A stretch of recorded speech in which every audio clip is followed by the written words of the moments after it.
Hello friends, welcome to this education platform. आप सभी का आपके अपने इस यूट्यूब चैनल पर स्वागत है। अब इस वीडियो लेक्चर के माध्यम से हम लोग डीएलएड फोर्थ सेमेस्टर के स्टूडेंट्स के लिए विज्ञान के कुछ महत्वपूर्ण प्रश्नों को सीखेंगे। मैं आशा करता हूं कि इनमें से कुछ महत्वपूर्ण प्रश्न आपकी परीक्षा में प्रत्यक्ष अथवा अप्रत्यक्ष रूप से पूछ लिए जाएं और आपको इससे काफ़ी सहायता प्राप्त हो। तो इस प्रकार से आपकी सहायता के लिए ये वीडियो बनाया जा रहा है और आप इन प्रश्नों को समझिए और अच्छे से समझने का प्रयास करिए। इनमें से कई प्रश्न आपके पूछे जाते रहे हैं, तो इस टाइप के प्रश्न आपसे फिर पूछे जाएंगे। जैसा पहला क्वेश्चन है, वैद्युत धारा, आवेश, विभव, प्रतिरोध, इनके मात्रक। तो देखिए, मात्रक पूछा जा सकता है अगर कभी आपसे आवेश का यानी चार्ज जिसको कहते हैं, आवेश का मतलब विद्युत आवेश है ना। अगर विद्युत आवेश जिसको हम Q से प्रदर्शित करते हैं, इसका मात्रक पूछा जाए, का मात्रक, तो क्योंकि इसको कूलाम ने बताया इसलिए इसका मात्रक उन्हीं के नाम पर कूलाम है। ठीक है, कूलाम।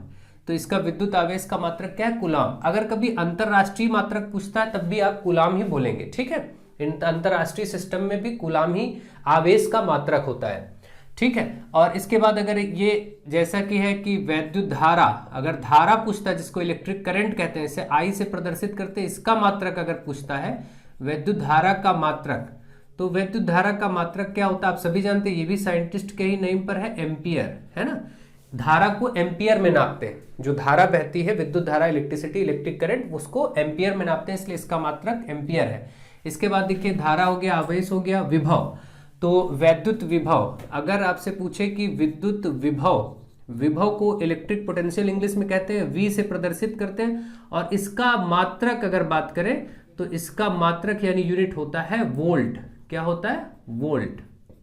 ठीक है, ये वोल्ट होता है। और फिर बचता है प्रतिरोध। अगर पूछता है प्रतिरोध का मात्रक, कभी एक नंबर इनमें से मात्रक पूछा जा सकता है। प्रतिरोध जिसको R से प्रदर्शित किया जाता है, इसका मात्रक जो है, इसका मात्रक है ओम, क्योंकि ये साइंटिस्ट के नाम पर ये भी ओम। इसको कभी कभी ऐसे उल्टी कैप जैसा भी चिन्ह बना के प्रदर्शित कर दिया जाता है। ठीक है, ओम चाहे ऐसे लिख दे चाहे ऐसे कैप, उल्टा कैप बना दे, ये भी ओम ही पढ़ा जाता है। ठीक है, इस तरीके से ये जो संरचना है ये भी ओम कहा पढ़ा जाता है। ये ग्रीक लेटर है, हमारे यहाँ के अक्षर ABCD है, वहाँ के ये ओम, अल्फा, बीटा, थीटा ये सब होते हैं, तो उसमें से ये ओम एक सिंबल है। ठीक, तो आपने देखा प्रतिरोध। अब प्रतिरोध क्या है? विद्युत धारा के मार्ग में उत्पन्न अवरोध को ही प्रतिरोध कहते हैं। और ये सारी चीजें मैंने एक दो पार्ट में आपको अच्छे से पढ़ा रखी है फिजिक्स के लेक्चर में, आप उसको देख सकते हैं। बाकी यहाँ से जो कुछ भी है, आपके पास जो टाइम है, कम समय है, तो ये आपने देखा, आवेश का मात्रक कूलाम, विद्युत धारा का मात्रक एम्पियर, विद्युत विभव वोल्ट हो गया, और प्रतिरोध हो गया आपका ओम। ठीक है, तो इस प्रकार से ये कुछ आपके महत्वपूर्ण मात्रक हो गए। अब अगर ये पूछा जाए कि धारा, विद्युत धारा को किस यंत्र से मापते हैं, धारा को मापने वाला यंत्र, विद्युत धारा जो होती करंट, इसको मापने का जो यंत्र होता है, इसका नाम क्या है? इसका नाम है अमीटर। क्या नाम है? एक यंत्र होता है अमीटर, इससे नापते हैं। इसको बनाते ऐसे, अगर कभी बनाना हो, इसमें A लिख के इधर प्लस माइनस ऐसे, ये अमीटर होता है। अमीटर से क्या नापा जाता है? अमीटर से मापा जाता है धारा को। धारा कैसी? विद्युत धारा को, है ना। विद्युत धारा को किससे मापा जाता है? अमीटर से। पूछा जाए तो अगर ये विभव को मापने वाला पूछे कि विभव, जो आपने विभव देखा वोल्ट है ना, विद्युत विभव, इसको किससे मापा जाता है? तो इसको मापा जाता है वोल्ट मीटर से। किससे? क्योंकि उसका मात्रक भी वोल्ट है, तो उससे आपको वोल्ट मीटर याद रहेगा। और वोल्ट मीटर को ऐसे V लिख करके इस तरीके से दर्शाया भी जाता है। ठीक है, तो ये आपका हो गया कुछ महत्वपूर्ण बातें। ठीक है, अब चलिए आगे बढ़ते हैं, फटाफट चीजों को सीखते चले जाते हैं। तो आप ध्यान दीजिए, सब प्रश्न एक एक नंबर में आपसे ऑब्जेक्टिव में पूछे जा सकते हैं। ठीक है, यहीं पर जो धारा है, धारा I बराबर एक फॉर्मूला होता है Q/T। मैंने आपको पढ़ाया था विद्युत धारा है क्या? विद्युत धारा है आवेशों के प्रवाह की दर। आवेशों के प्रवाह की दर को विद्युत धारा कहते हैं।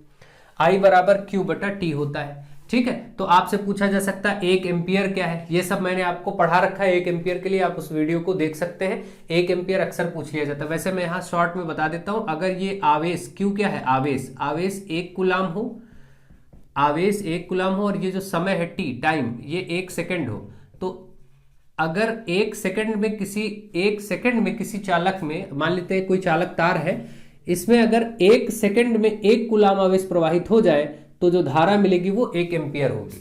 तो ऐसे आप बोल सकते हैं, किसी चालक में 1 सेकेंड में यदि 1 कूलाम आवेश प्रवाहित होता है तो वहां प्राप्त धारा 1 एम्पियर होगी। ठीक है, ऐसा बोला जा सकता है। ये भी काफी पूछा जाता है, ऐसे काफी पूछ लिया जाता है। ऐसे लिख देंगे आपसे, कहेंगे 1 एम्पियर की परिभाषा दीजिए, है ना, या इसको समझाइए, इससे आप क्या समझते हैं। तो आप यही बोलेंगे, यदि किसी चालक से 1 सेकंड में 1 कूलाम आवेश प्रवाहित होता है तो प्राप्त धारा 1 एम्पियर होगी। ठीक है, ऐसे आप बता सकते हैं। चलिए आगे बढ़ते हैं फटाफट। तो ये हो गया। नेक्स्ट देखिए क्वेश्चन नंबर 2, धातु तथा अधातु में अंतर और अयस्क क्या होते हैं। बहुत सिंपल सी बात है, मैंने 2-2, 3-3 प्रश्न एक साथ ले लिए हैं। धातु और अधातु में बहुत सामान्य सी बातें हैं। धातु जैसे क्या है, धातुओं में चमक होती है, अधातुओं में चमक नहीं होती। धातुएं विद्युत की सुचालक होती हैं, विद्युत की सुचालक होती हैं, और अधातुएं विद्युत की कुचालक होती हैं। जैसे धातुओं में आप जानते हैं धातु क्या क्या है, जैसे लोहा आप जानते हैं, चांदी आप जानते हैं, है ना, तांबा आप जानते हैं, ये सब धातुएं हैं ना इस तरीके की। ये क्या होती है, विद्युत की सुचालक होती है ना। ये है धातुएं। और धातुओं का विशेष गुण क्या है कि धातुएं विद्युत तथा ऊष्मा दोनों, विद्युत की भी और ऊष्मा की सुचालक होती है। कैसी होती है, सुचालक। सुचालक और कुचालक तो जानते हैं ना।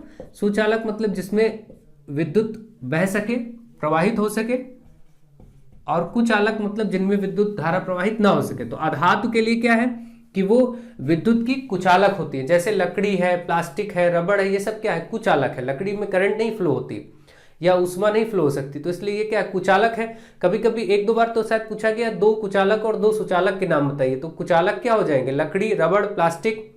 और इस तरीके से सुचालक में क्या हो जाएगा, लोहा, तांबा, चांदी, इस टाइप की चीजें।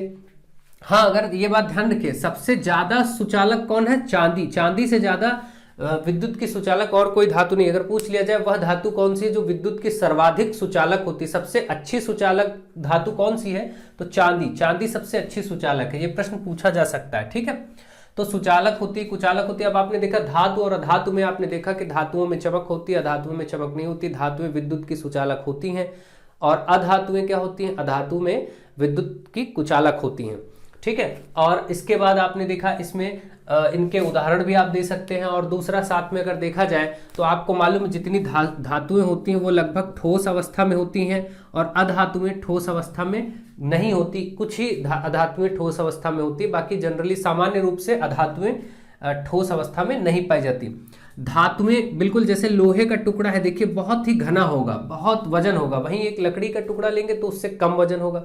यानी लोहे के, यानी धातु का घनत्व तो बहुत ज्यादा होता है। घनत्व तो इसी को कहते हैं, कौन कितना डेंस है, कितने घने पार्टिकल्स हैं उसके। इसका मतलब जो धातुएं हैं उनका घनत्व तो ज्यादा, धातु का घनत्व तो ज्यादा। और जो अधातु का टुकड़ा होगा, मान लेते हैं ये अधातु का टुकड़ा है समझने के लिए, और ये वाला धातु का टुकड़ा है, तो धातु का घनत्व तो क्या होगा, ज्यादा होगा। एरो ऊपर कर देते हैं। अधातु का घनत्व, घनत्व का मतलब कौन कितना स्थान, कौन कितना क्लोज है, जैसे कितना नजदीक किसके पार्टिकल्स हैं। जैसे लकड़ी हल्की होती है, देखिए सूखी लकड़ी आप उठाइए बहुत हल्की लगेगी, वहीं पे आप लोहे का टुकड़ा उठाइए तो बहुत भारी लगेगा। इसका मतलब क्या, धातुओं का घनत्व ज्यादा और अधातुओं का घनत्व कम होता है। इनका घनत्व कम होता है, इनका घनत्व ज्यादा होता है। धातुओं का गलनांक भी ज्यादा होता है, धातुओं का गलनांक भी ज्यादा होता है। गलनांक मतलब जिस पॉइंट पर, जिस टेम्परेचर पर वो गलना प्रारंभ होंगे, पिघलेंगी, और अधातुओं का गलनांक कम होता है। तो ये सभी चीजें आप देखिए, प्लास्टिक है, अधातु है, पिघलाइए झट से पिघल जाएगी, है ना। और वहीं पे आप लोहे को पिघलाइए तो बहुत ज्यादा टेम्परेचर, ज्यादा तापमान की आवश्यकता होगी, बहुत ज्यादा तापमान की आवश्यकता होगी, है ना। तो इनका गलनांक ज्यादा, ऊपर एरो कर देते हैं, और इन अधातुओं का गलनांक भी कम होता है, एरो नीचे कर दे। तो इस प्रकार से ये कुछ आपके धातु अधातुओं में बात हो गई। आप इनको अच्छे से समझ गए होंगे और कोई दिक्कत की बात नहीं, बहुत ठीक ठाक आप लिख लेंगे काम भर का। अब आता है कि यदि अयस्क क्या है। अयस्क क्या है, देखिए अयस्क से ही धातुओं को निकाला जाता है। अयस्क वे पदार्थ होते हैं जहां से धातुओं का निष्कर्षण किया जाता है। एक वर्ड है धातुओं का निष्कर्षण, तो अयस्कों से ही धातुओं का निष्कर्षण किया जाता है। वे पदार्थ जिनमें से धातुओं को निकाला जाता है, धातुओं का निष्कर्षण किया जाता है, उन्हें अयस्क कहते हैं। क्या कहते हैं, उन्हें अयस्क कहते हैं। ठीक है, ये खदानों में, पहाड़ों में, बहुत जगहों पर ऐसा प्राप्त हो सकता है। जैसे जहां पर पत्थरों के रूप में मिल गए, उनमें से तांबा या उनमें से जो भी प्रकार के धातु उसमें है, उसको बाहर निकाल करके धातुएं प्राप्त की जाती हैं। तो आप समझ गए कि अयस्क क्या है, ऐसे पदार्थ जिनसे धातुओं का निष्कर्षण किया जाता है। और अयस्कों से अयस्कों से धातुओं को बाहर निकालने की, यानी अयस्क से धातुओं के निष्कर्षण की जो प्रक्रिया है, ये जो धातुओं के निष्कर्षण की प्रक्रिया है, अगर ये पूछा जाए कि इसको क्या कहते हैं, तो धातुओं के निष्कर्षण की प्रक्रिया को कहा जाता है धातु कर्म। अगर कभी ये प्रश्न आ जाए कि धातु कर्म क्या है, धातु कर्म से आप क्या समझते हैं, तो आप कहेंगे अयस्कों से धातुओं के निष्कर्षण की प्रक्रिया को धातु कर्म कहते हैं। यानी अयस्कों से धातुओं को निकालने की जो विधि है, प्रक्रिया है, इसी को धातु कर्म कहा जाता है, मेटलर्जी कहा जाता है इसको इंग्लिश में। तो आपने समझा अयस्क क्या है, ऐसे पदार्थ है वे पदार्थ जिनसे धातुएं प्राप्त की जाती हैं, धातुओं का निष्कर्षण किया जाता है, अयस्क कहलाते हैं। और धातुओं के निष्कर्षण की विधि या प्रक्रिया को धातु कर्म कहा जाता है। ये 2-3 प्रश्न देखिए एक साथ आपके तैयार हो गए। ठीक है, आप इनको ध्यान से सुनेंगे तो आपका बहुत लाभ होगा और आप अच्छे से चीजों को लिख पाएंगे। नेक्स्ट, चुंबक के गुण। चुंबक के गुण तो आप सभी जानते हैं। देखिए, चुंबक को आपने इतना खेला है, इतना आपने उसको यूज किया है। अगर 2 चुंबकों को पास लाते हैं तो देखिए कभी कभी चिपका लेते हैं और कभी कभी दूर फेंक देते हैं। तो चुंबक में 2 ध्रुव होते हैं। चुंबक अगर ऐसा है, मान लेते हैं कि ये चुंबक है और एक ये चुंबक है, तो चुंबक में क्या होता है, हर चुंबक में नॉर्थ और साउथ ऐसे, यानी उत्तरी और दक्षिणी ध्रुव होते हैं। ये N जहां लिखा है इसको नॉर्थ यानी उत्तरी ध्रुव, और S जहां लिखा है इसको साउथ यानी दक्षिणी ध्रुव बोलेंगे। तो ऐसे होता है। अब मान लेते हैं इसमें भी नॉर्थ साउथ है। अब इनको पास लाएंगे तो देखिए इस किनारे साउथ है और इस किनारे नॉर्थ है, तो ये एक दूसरे को क्या कर लेंगे, चिपका लेंगे। लेकिन यहीं पर अगर हम क्या करें, ऐसे चुंबक को, कभी कभी आपने ये भी बहुत अच्छे से देखा है कि मान लीजिए यहाँ पर नॉर्थ है, यहाँ साउथ है और इधर साउथ और नॉर्थ ऐसे, मतलब समान प्रकार के पोल पड़ गए। अगर इधर भी साउथ इधर भी साउथ, तो पास लाएंगे तो ये पास नहीं बल्कि क्या करेंगे, इसको हम समीप जब लाएंगे तो ये इधर फेंक देगा और ये इधर फेंक देगा दूर। मतलब आपने कई बार चुंबकों को चिपकाया होगा, देखा होगा, कभी कभी तो चिपक जाते हैं और कभी कभी हम चिपकाने की कोशिश करते हैं मगर वो चिपकते ही नहीं। मतलब अगर समान, उनके समान ध्रुव, ये जो नॉर्थ और साउथ लिखा जा रहा है, ये उत्तरी ध्रुव, किसी भी चुंबक में 2 ध्रुव होते हैं, एक उत्तरी ध्रुव होता है और एक दक्षिणी ध्रुव होता है ना, ये 2 ध्रुव होते हैं। तो अगर समान प्रकार के ध्रुव एक साथ पड़ेंगे तो वो प्रतिकर्षित करेंगे। यानी कि अगर समान प्रकार के ध्रुव है ना, आप देख रहे हैं नॉर्थ, साउथ और नॉर्थ है, तो ये एक दूसरे को क्या करेंगे, अट्रैक्ट कर लेंगे, ये अट्रैक्ट कर लेंगे, चिपका लेंगे। लेकिन ये वाले एक दूसरे को दूर की तरफ, बाहर की तरफ फेंकेंगे, रिपेल करेंगे, प्रतिकर्षित करेंगे। तो समान प्रकार के ध्रुव क्या करते हैं, प्रतिकर्षित करते हैं, एक दूसरे को दूर फेंकते हैं। प्रतिकर्षित करना मतलब दूर, आकर्षण का उल्टा, प्रतिकर्षित करते हैं। ठीक है। और असमान प्रकार के ध्रुव यानी अलग अलग, अगर एक नॉर्थ है, मान लेते हैं एक साउथ है एक नॉर्थ है, ये असमान हुआ, ये देखिए साउथ और साउथ है, तो ये क्या हुआ, समान हुआ। तो असमान प्रकार के जो ध्रुव होते हैं, असमान प्रकार के ध्रुव वो क्या करते हैं, आकर्षित करते हैं। ठीक है, आकर्षित करते हैं। तो ये हो गया। अब आप में पूछा था चुंबक के गुण, तो आपने ये चुंबक के 1-2 गुण बता दिए।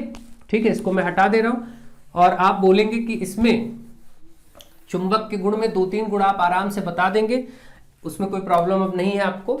ठीक है, चुंबक के बारे में आप बोल देंगे। अब देखिए विद्युत धारा का ऊष्मीय प्रभाव, विद्युत धारा का ऊष्मीय प्रभाव, ये ऐसा होता है कि मान लेते हैं ये एक तार है, ये कोई तार है जिसमें धारा बह रही है, यानी करंट फ्लो हो रहा है, विद्युत धारा मान लेते हैं ये ऐसे बह रही है। ठीक है, तो क्या होगा, विद्युत धारा के बहने से इस तार में कुछ गर्माहट उत्पन्न हो जाएगी। ठीक है, जब किसी तार में विद्युत धारा प्रवाहित की जाती है तो उसमें ऊष्मा उत्पन्न हो जाती है। ठीक है, गर्मी उत्पन्न हो जाती है और इसी ऊष्मा के प्रभाव को क्या कहते हैं, विद्युत धारा का ऊष्मीय प्रभाव कहते हैं। तो आप सिंपल लैंग्वेज में लिख देंगे, 1 नंबर में पूछा जाएगा, जब किसी चालक तार में धारा प्रवाहित की जाती है तो उसमें गर्मी उत्पन्न हो जाती है, वह तार गर्म हो जाता है और तार के गर्म होने के इस गुण को ही विद्युत धारा का ऊष्मीय प्रभाव कहा जाएगा। क्योंकि धारा प्रवाहित होने के कारण वो गर्मी है, क्योंकि धारा के प्रवाहित होने के कारण वो गर्मी है, इसलिए इसको धारा का ऊष्मीय प्रभाव कहा जाएगा। ठीक है, तो आई थिंक ये आपको बात क्लियर हो गई, अब ये याद रहेगा आपको। ठीक है, ये भी आप लिख पाएंगे। नेक्स्ट देखिए विद्युत बल्ब में तंतु किस धातु का बना होता है। देखिए बल्ब में ऐसे जो आप देखते हैं कि ऐसे इस प्रकार से संरचना बनी होती है, ऐसे ऐसे जो जलता है, फिलामेंट जिसको कहते हैं, हिंदी में तंतु कह रहे हैं, ये तंतु किसका बना होता है आपको ये बताना है। ठीक है, अब मान लीजिए ऐसे ये ऐसे ही तो होता है, ठीक है, ये पिन होती है, इस तरीके से विद्युत बल्ब होता है। ये जो आपका बना हुआ होता है इसको फिलामेंट कहते हैं या तंतु कहते हैं, क्या कहते हैं, फिलामेंट, यही जलता है आपका, फिलामेंट कहें या फिर या इसी को तंतु कहते हैं। ये टंगस्टन धातु का होता है, किस धातु का होता है, टंगस्टन, ठीक है, या ऐसे सिंपल टंगस्टन बोल सकते हैं, टंगस्टन धातु का होता है। टंगस्टन का क्यों होता है, क्योंकि टंगस्टन का गलनांक बहुत ऊंचा होता है, टंगस्टन इसलिए यूज किया जाता है। ये भी अक्सर पूछा जाता है कि विद्युत बल्ब में टंगस्टन धातु क्यों प्रयोग की जाती है, क्योंकि टंगस्टन का गलनांक बहुत ऊंचा होता है ताकि गर्मी पाकर वो जल्दी से पिघल ना जाए, ज्यादा गर्मी उसको चाहिए हो पिघलने के लिए, इसीलिए इसको टंगस्टन को यूज किया जाता है ताकि कम गर्मी पे ये चीज पिघले ना और आसानी से देर तक टिका रहे, ठीक है। तो ये क्या है, इसीलिए ये लगाया जाता है। कभी कभी एक बार तो ये पूछा जा सकता है आपसे कि तंतु किस धातु का है, तो उत्तर देंगे कि वो टंगस्टन धातु का बना है, ठीक है, उत्तर ये हो जाएगा। दूसरा कि बल्ब में, विद्युत बल्ब में टंगस्टन का प्रयोग क्यों किया जाता है तंतु में, तो इसलिए प्रयोग किया जाता है क्योंकि इसका गलनांक बहुत उच्च होता है। गलनांक इसका क्या होता है, उच्च, ऊंचा, है ना, ज्यादा। गलनांक जिसका ज्यादा होगा मतलब कि उसको ज्यादा तापमान चाहिए होगा गलने के लिए, तो इसी अच्छी बात है क्योंकि बल्ब अक्सर देर तक जलते रहते हैं। अगर इतनी गर्मी, देखिए बल्ब कभी जलता हुआ आप छूते तो हाथ जल जाता है, इतनी गर्मी को सहन कर सके अंदर वाला तंतु, इसीलिए उसका ऊंचा गलनांक होना चाहिए, ठीक है, तो इसीलिए टंगस्टन का प्रयोग किया जाता है। तो आई थिंक अब आप समझ गए होंगे कि विद्युत बल्ब में किस प्रकार से, क्योंकि समय कम है तो बहुत ज्यादा मात्रा में तो इसको नहीं किया जा सकता, लेकिन फिर भी मैं प्रयास कर रहा हूं। और इसमें कैसी गैसें भरी होती है, तो विद्युत बल्ब में अक्रिय गैसें, है ना, अक्रिय, या वर्ड आ सकता है निष्क्रिय, मतलब जो क्रियाएं ना करें किसी के साथ। ये क्यों भरी जाती है अक्रिय गैस, जो क्रिया ना करे, मतलब ऐसा ना हो कि टंगस्टन और वो जो हवा भरी उसमें मॉइस्चर, नमी, ये सब चीजें मिलकर के कोई रिएक्शन कर ले, तो रिएक्शन ना करे, कोई अभिक्रिया ना होने पाए, इसलिए अक्रिय गैसें भरी होती है बल्ब में, अक्रिय या निष्क्रिय, जिसमें नाइट्रोजन भी हो सकती है और जिसमें हीलियम, नियॉन, हीलियम, इस टाइप की गैसेस हो सकती हैं, ठीक है। तो अक्रिय गैसें भरी होती हैं, ये ध्यान रखेंगे। नेक्स्ट, दिष्ट धारा और प्रत्यावर्ती धारा क्या है। दिष्ट धारा ऐसी धारा होती है जो सीधे सीधे पथ पर चलती है, ठीक है, जो परिवर्तित नहीं होती, जो परिवर्तित नहीं होती। इसका ग्राफ अगर बनाना हो कभी तो ऐसे दिखाएंगे, सीधी लाइन, ये जो लाइन जा रही है दिष्ट धारा को, ये दिष्ट धारा को प्रदर्शित करेगा। कभी अगर ग्राफ ही दे दिया जाएगा एक नंबर में तो ध्यान रखें। और इस टाइप से अगर कभी भी इस टाइप से आपका आए, मान लेते हैं जैसे इस टाइप से अगर आ जाए ऐसे, ये, तो ये आपका प्रत्यावर्ती धारा होगा, ठीक है। ये कैसी धारा होगी, प्रत्यावर्ती धारा, जो सीधी नहीं होगी बल्कि ऊपर और नीचे के क्रम में परिवर्तित होगी। तो प्रत्यावर्ती धारा जो आपके घरों में प्रयोग की जा रही है, पंखे में, कूलर में, ठीक है, पंखे में, कूलर में, टीवी में, आप घरों में जो प्रयोग कर रहे हैं, ये क्या है, प्रत्यावर्ती धारा है। हमारे घर में कौन सी धारा है, प्रत्यावर्ती धारा, है ना। और जो बैटरी आदि में होती है, जैसे बैटरी जो घरों में रखी होती है, जैसे आप देखते हैं इन्वर्टर चार्ज होता है, इन्वर्टर में बैटरा होता है बड़ा सा जो स्टोर करता है, वो बैटरी आदि में दिष्ट धारा होती है, डायरेक्ट करंट, जिसको डायरेक्ट करंट कहते हैं, और प्रत्यावर्ती धारा को अल्टरनेटिंग करंट कहते हैं, जो कि इस प्रकार से चेंज होती है, ठीक, अल्टरनेट होके ऊपर नीचे हाफ साइकिल। इसीलिए घरों में सप्लाई जो होती है वो प्रत्यावर्ती धारा की होती है, ठीक है। ये भी प्रश्न आपसे पूछा जा सकता है, किसी बल्ब पर 50 वाट और 200 वोल्ट लिखा है, इसका क्या अर्थ है। 50 वाट मतलब उस बल्ब की जो क्षमता, पावर है ना, शक्ति है। वाट, डब्ल्यू लिखा है, इसका मतलब वाट पढ़ेंगे, इसको वाट भी पढ़ेंगे डब्ल्यू को, तो मतलब उस बल्ब की जो शक्ति है, पावर, शक्ति पावर, वो क्या है, 50 वाट है। विद्युत शक्ति को या विद्युत सामर्थ्य, इसको दो नामों से आप ध्यान रखेंगे। विद्युत की सामर्थ्य, सामर्थ्य को ही तो शक्ति कहते हैं, सामर्थ्य या शक्ति, ये जो है इसको P से, पावर से रिप्रेजेंट करते हैं, और इसका जो मात्रक होता है, विद्युत शक्ति या सामर्थ्य का मात्रक होता है, वो वाट होता है ना, साइंटिस्ट के नाम पर ये भी है। तो इसका मतलब 50 वाट लिखे होने का मतलब कि उसकी विद्युत सामर्थ्य 50 वाट की है, और 200 वोल्ट लिखा होने का मतलब ये है कि 200 वोल्ट, है ना, V लिखा है, V को वोल्ट भी कहेंगे, है ना, ये लिखा होने का मतलब कि उसका जो विभव या विभवांतर है वो 200 वोल्ट का है, यानी उसको 200 वोल्ट की मेन से जोड़ने पर वो 50 वाट तक की शक्ति को रिप्रेजेंट कर सकता है। ठीक है, ये आपको समझना होगा। ठीक, तो ये ध्यान रखिए, ये आपका विभवांतर या उसका विभव है और ये शक्ति है। ये आपने समझा कि इनका अर्थ क्या क्या है। ठीक है, ओके। नेक्स्ट देखिए क्या है, क्वेश्चन नंबर 8। 1 किलोवाट घंटा से आप क्या समझते हैं? 1 किलोवाट घंटा, 1 किलोवाट घंटा किसी भी घर में किसी भी अप्लायंस के द्वारा, विद्युत यंत्र के द्वारा एक घंटे में व्यय की गई ऊर्जा है। 1 घंटे में व्यय ऊर्जा है ना, 1 घंटे में व्यय यानी खर्चा, व्यय का मतलब खर्चा, क्या? वैद्युत ऊर्जा। ये 1 किलोवाट आवर है। अगर आपसे कभी पूछा जाए 1 किलोवाट आवर को जूल में बदलो, किस में बदलो? जूल में, तो 1 किलोवाट और आवर है ना घंटा, 1 किलोवाट घंटा को जूल में बदलो। मैंने देखिए नीचे प्रश्न दिया, ये अक्सर पूछ लिया जाता है कि एक ऐसे भी लिखा हो, या तो ऐसे लिखा होगा 1 किलोवाट घंटा, एच का मतलब आर, या ऐसे लिखा होगा 1 किलोवाट घंटा।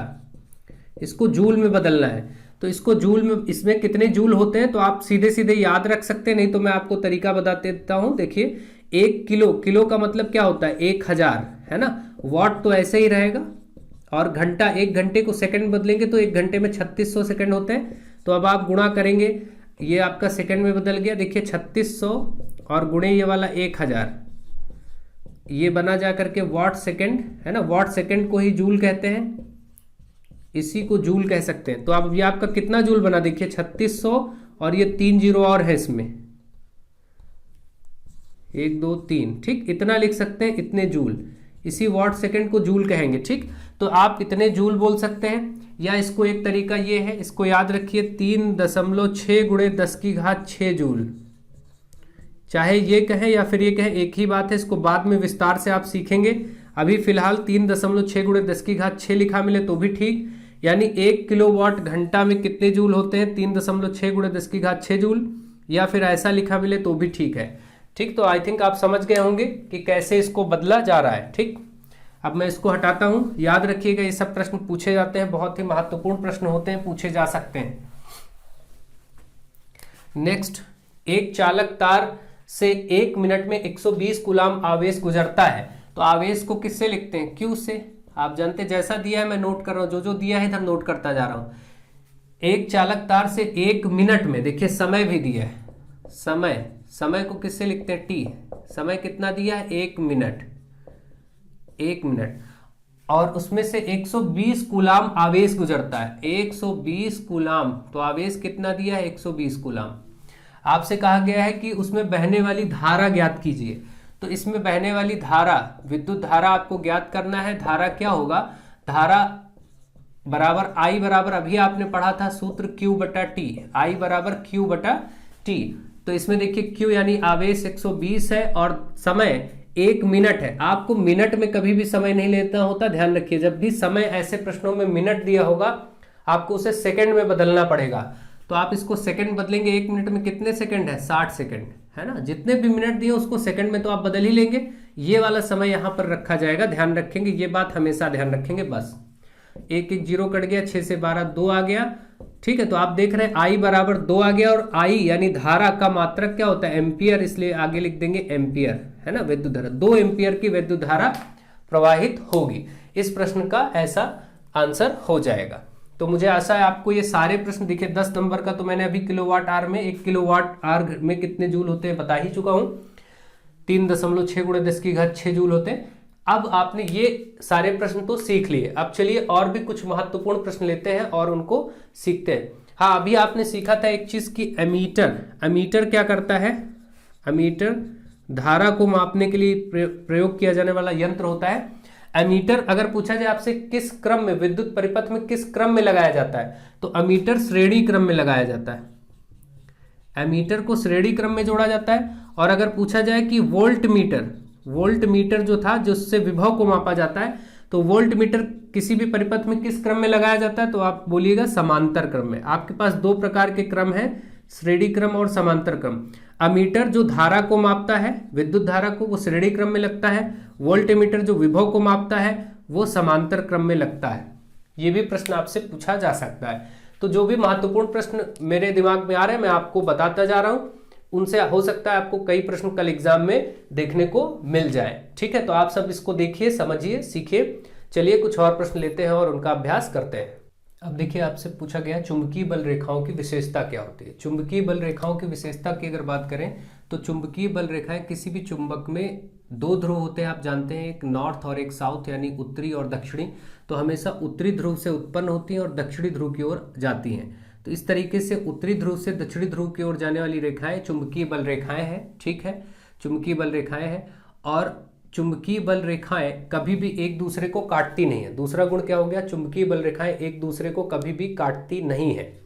ठीक है, ये एक लूप के फॉर्म में होती हैं, यानी कि एक क्लोज्ड लूप बनाती हैं, बंद परिपथ के रूप में होती हैं और उत्तरी ध्रुव से उत्पन्न होती हैं और दक्षिणी ध्रुव की तरफ बढ़ती हैं। तो एक या दो विशेषताएं आपसे पूछी जा सकती हैं, इससे ज्यादा पूछी नहीं जाएंगी। तो आप सामान्य रूप से यही चुंबकीय बल रेखाओं की विशेषता लिख दीजिएगा।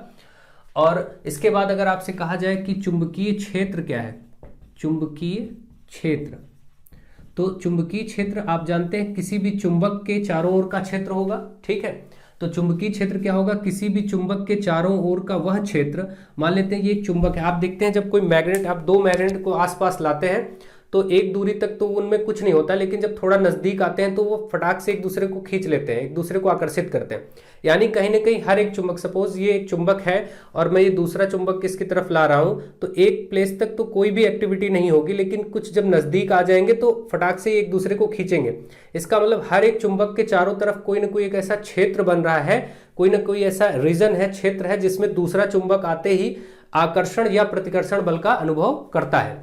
यानी कभी कभी आपने देखा चुंबकों को हम समीप लाते हैं तो वो एक दूसरे को चिपकाते नहीं बल्कि दूर भी फेंकते हैं। अगर समान प्रकार के ध्रुव एक दूसरे के समीप आ रहे हैं तो वो प्रतिकर्षित करते हैं, और असमान प्रकार के ध्रुव अगर एक दूसरे के पास आ रहे हैं तो वो आकर्षित कर लेते हैं। तो इसी प्रकार से आपको मालूम है, मान लीजिए कोई चुंबक है और इसके चारों ओर मान लेते हैं कुछ क्षेत्र है। इस क्षेत्र में अगर कोई अन्य यानी दूसरा चुंबक लेकर के आएंगे या कोई चुंबकीय पदार्थ लाएंगे, लोहा आदि, लोहा, निकल या ये सब टाइप का कोई चुंबकीय पदार्थ लेकर के आएंगे, तो वो क्या होगा, उसको आकर्षित या प्रतिकर्षित करेगा। मान लेते हैं हम दूसरा चुंबक ही लेकर के आ रहे हैं, तो जैसे ही यहां पर इस क्षेत्र में पहुंचेगा ये चुंबक, या तो अब ये इसकी तरफ खींच लेगा अपनी तरफ, या इसको क्या करेगा, दूर बाहर की तरफ खींच, इस पे बल लगेगा। इसका मतलब किसी चुंबक के चारों ओर का वह क्षेत्र जिसमें कोई अन्य चुंबक आकर्षण अथवा प्रतिकर्षण बल का अनुभव करता है, चुंबकीय क्षेत्र कहलाता है। ये सामान्य परिभाषा आप चुंबकीय क्षेत्र की दे सकते हैं। ठीक है, अब आपको बहुत ही डिटेल में मैं नहीं ले जाऊंगा क्योंकि आप में बहुत ही सिंपल चीजें आती हैं, तो बस मैं आपको काम की चीजें बताना चाहता हूं, क्योंकि अब आपका एग्जाम भी है, बहुत लंबी डिटेल नहीं होनी चाहिए। अब देखिए, मैं आपको पढ़ाता हूं दो क्रम जिससे प्रश्न पिछली बार पूछे गए थे, श्रेणी क्रम, प्रतिरोधों का श्रेणी क्रम और समांतर क्रम। ये दो क्रम आपको आने चाहिए और इनसे संबंधित आपको सवाल भी आने चाहिए। ठीक है, पिछली बार 2020 में प्रश्न पूछ लिया गया था इसका। तो इस तरीके से आप देखिए, श्रेणी क्रम क्या होता है, जब प्रतिरोध इस तरीके से सिंबल होता है ना, मान लेते हैं ये प्रतिरोध दो तीन, किसी तार में दो तीन प्रतिरोध लगे, मान लेते हैं तीन प्रतिरोध लगे हैं, ऐसे जो एक साथ एक तार में प्रतिरोध लगे होते हैं, ये क्रम श्रेणी क्रम है। इसमें मान लेते हैं अगर ये 2 ओम का प्रतिरोध है, इसको ओम बोलते हैं ना, प्रतिरोध का मात्रक ओम होता है। ये मान लेते हैं 3 ओम का प्रतिरोध है और ये मान लेते हैं 4 ओम का प्रतिरोध है। अब अगर आपसे पूछा जाए किसी वायर में, तार में 3 प्रतिरोध श्रेणी क्रम में लगे हैं, तो इनका कुल प्रतिरोध बताओ या तुल्य प्रतिरोध बताइए। अगर वो कहे कि इसका कुल प्रतिरोध है ना, या फिर इसी को एक नाम और बोल दे सकता है तुल्य प्रतिरोध, अगर वो आपसे ऐसा पूछता है और श्रेणी क्रम में बताता है, तो श्रेणी क्रम में कुल प्रतिरोध R टोटल होता है, सीधे R1 + R2 + R3, जितने भी प्रतिरोध दिए हों सबको जोड़ दीजिए सीधा। तो एक दिया है 2, एक दिया है 3 और एक दिया है 4, देखिए यहाँ पर है ना। तो यहाँ मान रख देंगे 2 3 5 4 9 ओम इसका टोटल रेजिस्टेंस यानी कुल प्रतिरोध आ जाएगा। अगर समांतर क्रम की बात करें तो समांतर क्रम में क्या होता है, प्रतिरोध ऊपर नीचे इस तरीके से दिखेंगे आपको। ठीक है, एक वायर में ना होके अलग अलग तारों में ये प्रतिरोध लगे होंगे। इस क्रम को क्या कहेंगे, समांतर क्रम कहेंगे। अब मान लेते हैं कि यही 2 ओम और 3 ओम और 4 ओम के प्रतिरोध यहां पर है, तो मैं मान लेता हूं ये वाला 2 ओम है, ये वाला 3 ओम है और ये वाला 4 ओम है। अब इनका अगर आपको टोटल प्रतिरोध निकालना हो, ठीक है, तो समांतर क्रम में टोटल प्रतिरोध का फॉर्मूला 1/R होता है। 1/R बराबर 1/R1 plus 1/R2 plus 1/R3, है ना। ये आपसे 2020 में प्रश्न पूछा भी गया है। देखिए 1/2 ऐसा प्रश्न आप में आया था, 1/3 और 1/4। अब आप देखिए इसका आप क्या करेंगे, 2, 3 और 4 का लासा लेना पड़ेगा, क्योंकि अब ये भिन्न है, भिन्न तो ऐसे जुड़ती नहीं है। भिन्नों को जोड़ने के लिए आपको हर बराबर करने पड़ते हैं, या फिर उनका लासा लेकर के जब तक हर बराबर करेंगे नहीं तब तक वो नहीं सॉल्व होगा। तो अब 2, 3 और 4, 2, 3 और 4 का लासा क्या होगा, आप सभी निकालेंगे तब भी इसका 12 होगा, ठीक है। देखिए 2 एकम 2, 3, 2 दूनी 4 और फिर 2 एकम 2 और इधर देखिए 3 एकम 3, ऐसे निकालेंगे। 2 दूनी 4 ते 12 आएगा ना, तो लासा 12 आया, तो इसको 12 बनाएंगे। अब 12 इसको कैसे बनाएंगे, देखिए भाई 2 को 12 बनाने के लिए 6 से गुणा करना पड़ेगा, तो ऊपर भी 6 से गुणा करेंगे। 3 को 12 बनाने के लिए 4 से करना पड़ेगा, तो ऊपर भी 4 से गुणा करेंगे। और 4 को 12 बनाने के लिए 3 से गुणा करना पड़ेगा, तो ऊपर भी 3 से गुणा करेंगे। इस प्रकार से नीचे तो सब 12 हो गया, ऊपर देखिए 6 एकम 6 प्लस 4 और प्लस 3, तो कितना आया। आपने देखा यहाँ पर आपका 1/R, 1/R इधर चल रहा है, इसको लिखते रहेंगे, ये छोड़िएगा नहीं, ये गलती बहुत हो जाती है स्टूडेंट से। 1/R आपको इस तरफ लिखते रहना है ताकि गलती ना हो। और इधर देखिए 6, 4, 10, 3, 13, कितना आया, ऊपर 13 और नीचे 12। तो क्योंकि आपको R बताना था और ये आया है 1/R, 1/R का मान 13/12 है, तो R का मान क्या होगा, 12/13, पलट जाएगा भाई। आपका ऐसे आया ना 1/R बराबर 13/12, तो R का मान क्या होगा, इसको बस पलट दीजिए 12/13। ये आप जरूर ध्यान रखें, लास्ट में उसको पलटना ना बोले, रिवर्स जरूर कर दें, उसका व्युत्क्रम कर दें, ठीक है, ये ध्यान रखेंगे। तो इस तरीके से समांतर क्रम वाले सवाल आप लगाएंगे, और ये सूत्र आप याद रखेंगे, 1/, में सूत्र होता है समांतर में, और सीधे जोड़ देते हैं श्रेणी क्रम में। ये 2 सूत्र बहुत ही महत्वपूर्ण है। कभी कभी सूत्र भी सीधे पूछ लिए जा सकते हैं कि प्रतिरोध एक साथ अगर श्रेणी और समांतर क्रम में जुड़े हैं तो आप उनका सूत्र भी पूछा जा सकता है आपसे। अब देखिए मैं आपको दोनों क्वेश्चंस, दोनों क्रम साथ में लेकर के 1-2 क्वेश्चन करवा देता हूं। चलिए देखते हैं।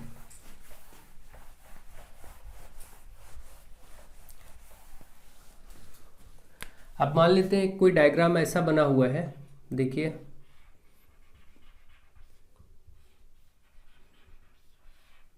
ऐसे। तो ये मान लेते हैं यहां पर ये आपका 2 ओम है।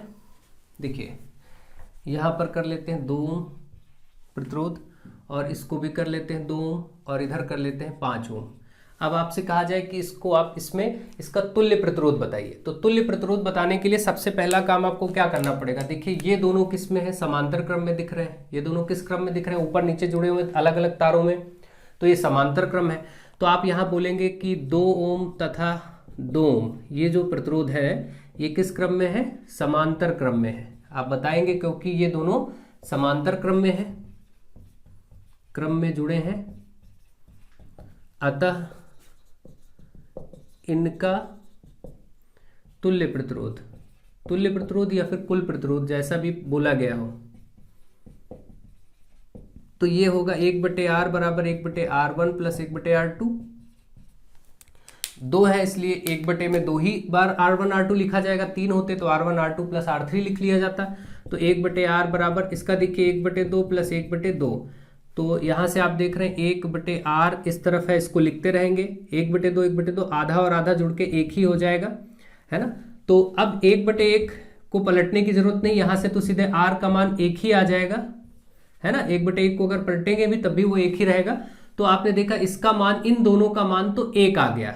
अब अगर इस फिगर को फिर से बनाए तो देखिए ये वाला तो अभी टच नहीं किया गया, 5 ओम ऐसे का ऐसे ही है, इसको ऐसे ही रखिए। लेकिन ये 2 जो प्रतिरोध थे ये मिल करके इनको संयुक्त कर दिया गया इस सूत्र के माध्यम से। आप देखिए यहाँ पर तो इनको ये मिल करके 1 ओम आ गए। तो मान लीजिए कि ये कुछ यहाँ पर इस तरीके से 1 ओम आ गया। अब आप देखिए ये दोनों एक ही तार में आपको नजर आ रहे हैं, इसका मतलब अब ये दोनों कौन सा क्रम बना रहे हैं, अब ये दोनों श्रेणी क्रम बना रहे हैं।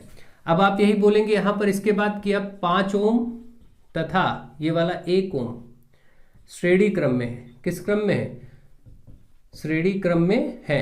इसका मतलब इसका जो R टोटल होगा वो R1 प्लस R2 ऐसे लिखा जाएगा। तो बस यहाँ से 5 प्लस 1 जोड़ के 6 ओम। तो फाइनल आंसर जो टोटल प्रतिरोध का आया कुल वो 6 ओम आ गया उत्तर। अब अगर ऐसे प्रश्न आते तो इन सूत्रों के माध्यम से किया जाएगा, आप कर पाए तो 2 नंबर में आपसे पूछा जाएगा, आप कर लेंगे आराम से। इसको थोड़ा सा सूत्र ध्यान रखेंगे, बस आप कर सकेंगे। तो मुझे आशा है आपको इस वीडियो से काफ़ी हेल्प मिलेगी और आपके कुछ प्रश्न आपके लिए मिल जाएंगे। आप कुछ, मैं आपको ऐसे बता दे रहा हूँ, याद करने के लिए आप कुछ अयस्कों को याद कर लीजिएगा। जैसे तांबे के कुछ अयस्क, लोहे के 2-2 अयस्क, कम से कम 2-2 अयस्क आपसे पूछे जा सकते हैं। ये काफ़ी ज़्यादा पूछा जाता है। पिग आयरन क्या है, ये सब पूछा जाता है। तो इनको थोड़ा सा आप अच्छे से थ्योरी पार्ट को ढंग से पढ़ लीजिए। जो चीज़ें बार बार रिपीट होती हैं उनको पढ़ के ही जाइए, ठीक है। जैसे विद्युत बल्ब का चित्र बनाना हो गया, या 1-2 भट्टियाँ जो आप में है, वात्या भट्टी, परावर्तनी भट्टी आदि, तो इनका थोड़ा सा डायग्राम बना करके प्रैक्टिस कर लीजिए। ये सब क्वेश्चंस आपको मिल ही जाएंगे, लगभग कई प्रश्न देखने को मिल सकते हैं इस टाइप के। तो आप सब तैयार रहिए और अच्छे से प्रिपेयर होकर के जाइए। इस वीडियो से भी आपको काफ़ी हेल्प मिलेगी ही मिलेगी। तो मैं आशा करता हूँ आप सबका पेपर बहुत अच्छा हो और आप सब बहुत अच्छे मार्क्स से पास हों। और बिल्कुल टेंशन मत लीजिए, अच्छे से पढ़िए, सीखिए और आप सब बहुत ही बेहतरीन नंबर पाएंगे, चिंता मत करिए। So thank you to all of you.